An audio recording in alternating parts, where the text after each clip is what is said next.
Did Chad get what you were doing with the video department? Yeah. Oh, he did. Yeah, Okay. he was laughing. He was, okay, good.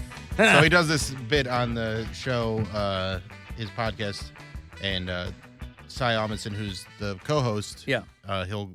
He's got a dog named Kevin, and Chad will go, Fring frong, Kevin the dog. Kevin the dog. And it's become like a whole thing. All right. Well, there it is. Your Cavs are in town tonight. They're 4th in the East. They're having a bit of a rough time right now. The Charlotte Hornets are having a worse time. But they're going to come head-to-head tonight in Cleveland, Ohio at the Romo Fijo for a 7:30 start tonight on 100.7 WMMS and on the iHeartRadio app. So 7:30 is your tip-off, 7 o'clock Cavs Live pregame. And your last chance to grab $1,000 is at 6:30 tonight. So I'll have a keyword for you at 5:30, your penultimate opportunity to grab that money.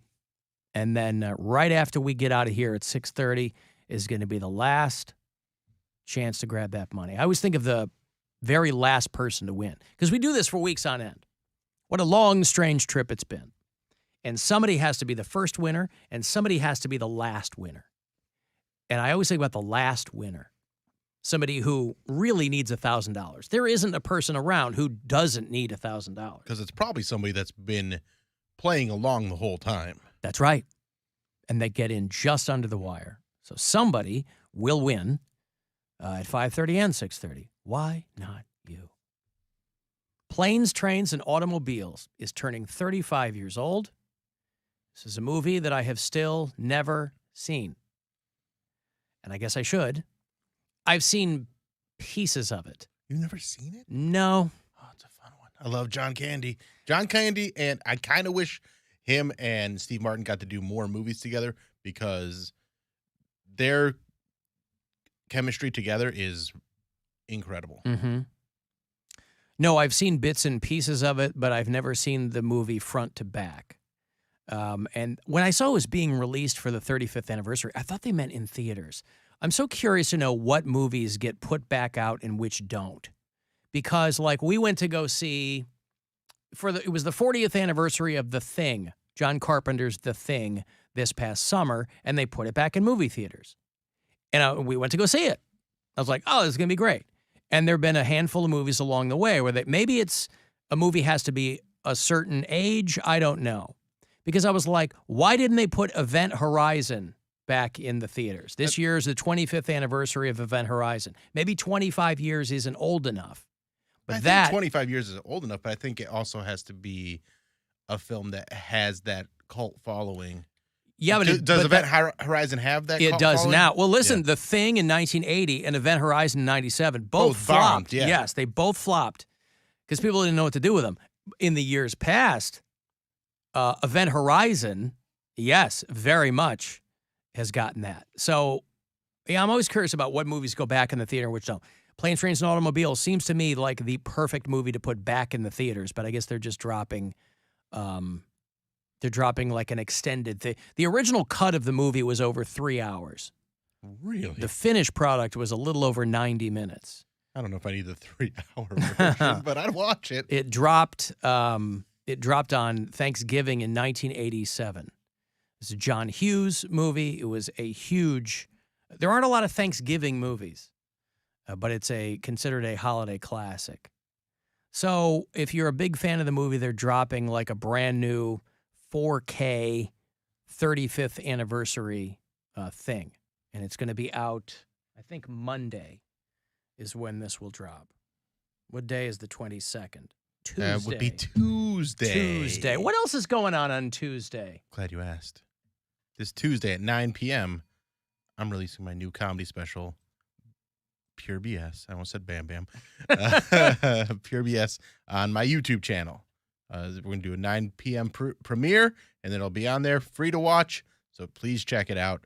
Very proud of it. It's very funny. It's very funny.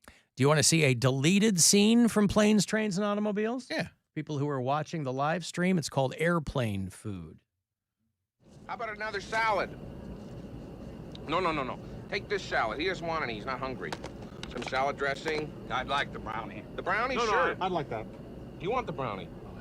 He won't give you the brownie. He's got a sweet tooth. Isn't he a nice fella? That old guy was the dude on Seinfeld when George was trying to bang the Jamaican nurse. Oh, yeah. He's dead, too. Well, Lady's hair goes into Steve Martin's brownie, or his food. I guess you're not going to want your brownie now. No. Mind? John Candy picks through the woman's hair to get the brownie. Proceeds to eat it. Would you like half? Oh, would you? Certainly. There you go, the big side. There you go. There you go, the big The side. big side. Uh-huh. I Out of a love John woman's Candy. deleted scene. So anyway, if you're a big fan of planes, trains, and automobiles, I know a lot of people are. There's a big package coming on Tuesday. Bunch of never-before-seen footage, a lot of behind-the-scenes stuff, and the two-part documentary, John Hughes' Life Moves Pretty Fast, This going to was be included.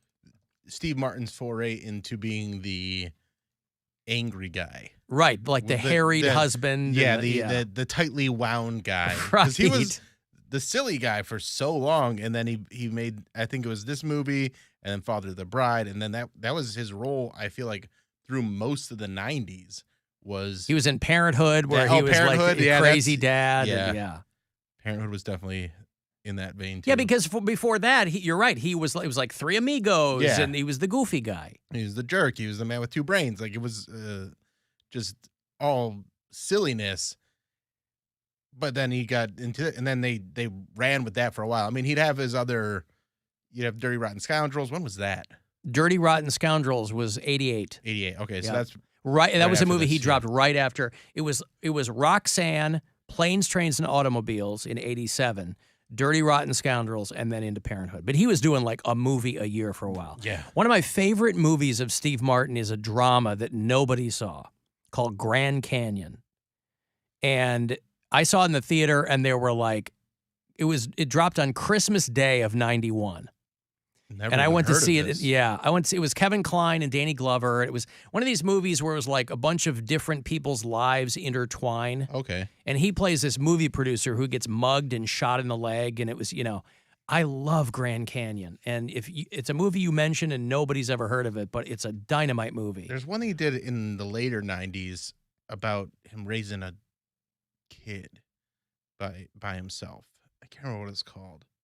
But that one was pretty interesting. That was a good one. Simple Twist of Fate. Yes, that was a good, Yeah. that was a good movie. And then Mixed Nuts. Mixed I Nuts. love Mixed Nuts. When they're in the mental institution, is that what it is? No, they're just all in this apartment building. Oh, And they all end up having Christmas together, and then somebody takes them hostage or something. I can't remember exactly what it was, but it's just a ridiculous movie. It's got a lot of people, like, the cast is great. Adam Sandler's in it before he was a Madeline big Kahn star. is in that movie. Yeah. Yeah. Mixed Nuts. No, he did a David Mamet. I love David Mamet movies. He did a movie called The Spanish Prisoner that was a drama, like a twist kind of whodunit. Not a whodunit, but like a professional con man drama. Okay. Yeah, called The Spanish Prisoner. Great movie. It makes a good con man. Yeah. Yeah, so anyway. Hey, Mike. Hello, Mike. Mike checks in with us occasionally. He's out there on the west coast of Ohio. Hey, Alan. Hate the show. Hey, how are you? Good. Speaking of Steve Martin, I don't know if you guys have seen the Steep Canyon Rangers ever play. It's a bluegrass band if you're into that kind of jamgrass. I've never seen him with Steve, but I know Steve Martin fronts that band sometimes on Yeah, big banjo dude. Yeah, but that's not why I'm calling in. I wanted to give you a quick comment. I don't know if you've heard some of the recent news, but I got just a public service announcement for everybody.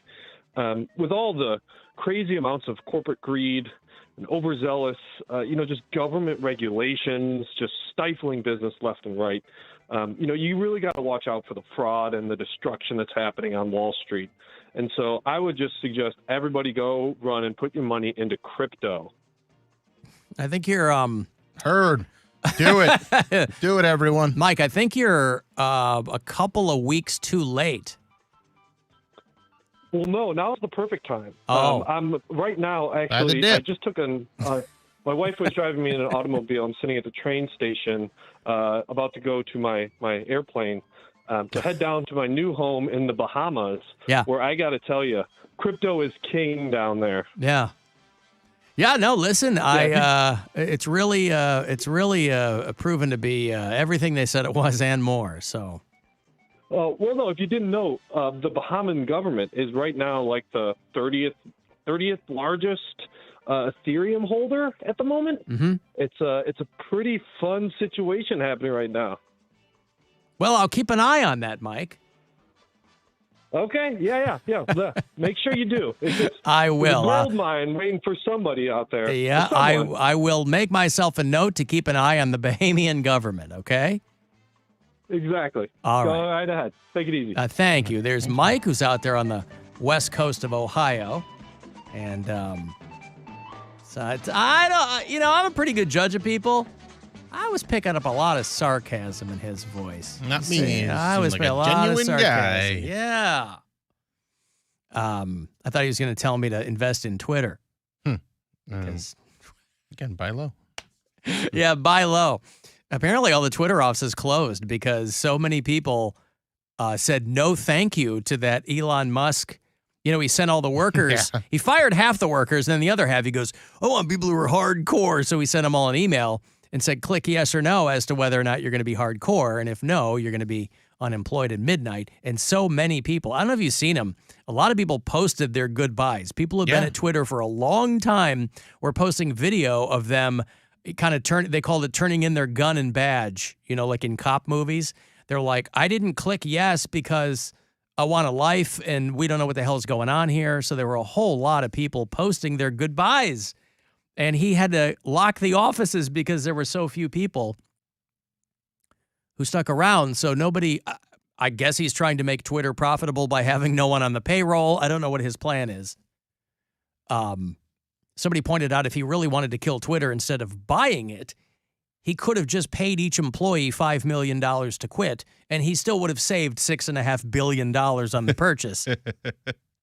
So, that's what people need to realize. There's never any genius strategy with these uber-rich weirdos. Never. So now he barely has anybody working there. He owes $1 billion a year in loan interest. God knows how much he owns to the Saudis. So, but these like rich dudes, they just have too much money and they live in this fantasy land where the woke mob is taking over the world. So I'm sure Elon Musk bought Twitter thinking that everyone was in that bubble. To make sure Trump can tweet it again. This made up stuff. No, he's still sitting stum on Trump. He put Jordan Peterson back on. He put Babylon Bee back on. He put a bunch of people back on, but he's like, well, freedom of speech doesn't mean freedom of reach. So I guess that's his compromise. What is freedom of reach? Saying that people can say whatever they want, but if it's misinformation or it's really gross or whatever, oh, now he's like one of these mucks. He's going to downgrade it or whatever, and people are going to have to search for it. And I don't know. Who knows who, if you want a fun read, though, read one of these articles where engineers are talking about like what happens when Twitter dies. Because for us, it's just like, oh, okay, well, we'll just cancel or whatever, or we won't, or, I keep trying to enjoy Mastodon, but I'm like, that ain't it, son. I don't know. So for us who just post and have fun, they're like, that's one thing. But Twitter's been around long enough where all kinds of bad things can happen if there aren't people around working on the platform. If there aren't content mods and there aren't engineers and there aren't, this one engineer wrote this big long thing. If you have the Reader app, he unscrolled it there and he's like 45 things that they need to concern themselves with that Elon Musk is going to have no clue how to fix. Okay. So he's like, what if, a government in another country just decides to flood the platform with genocide videos? He goes, you have no one to check that, to get deal it with off that, there. yeah. You have no content moderation. You have no people checking to see if they're in violation of terms of service. So like all these displaced tech workers are going to have to pivot to other things because like the sweet jobs, they used to get aren't around anymore with these companies. So, I mean, there's plenty of other things they could do. They're smart people. More worthwhile things, maybe. They could pivot to climate tech companies or, you could go work logistics for marijuana startups in most of these states. But yeah, it's I don't know. For most of us, Twitter isn't even in the top 10 platforms that people use. And this guy paid this much money for it and is just stabbing it in the chest. So I don't know what's going to happen. Part of the plan. You just wait. He'll come up. He'll come out on top. Yeah. Yep. I imagine that he was will. A mic tone. Imagine he will. Let me give you one of these trips to L.A. here. It is our Alter Ego Festival. I think this is the last time you can win this, so you're going to be the last person to win. Alter Ego Festival sells out very, very quickly. It's at the Kia Forum in L.A. It's 14th of January. We got the Chili Peppers playing this year. It's going to be Muse and Jack White and Fall Out Boy and many, many more.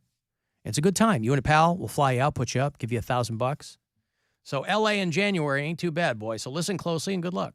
Now, your chance at a trip to our 2023 iHeartRadio Alter Ego. Text the nationwide keyword ROCK to the number 200-200. You'll get a confirmation text and info. Standard data and message rates apply in this nationwide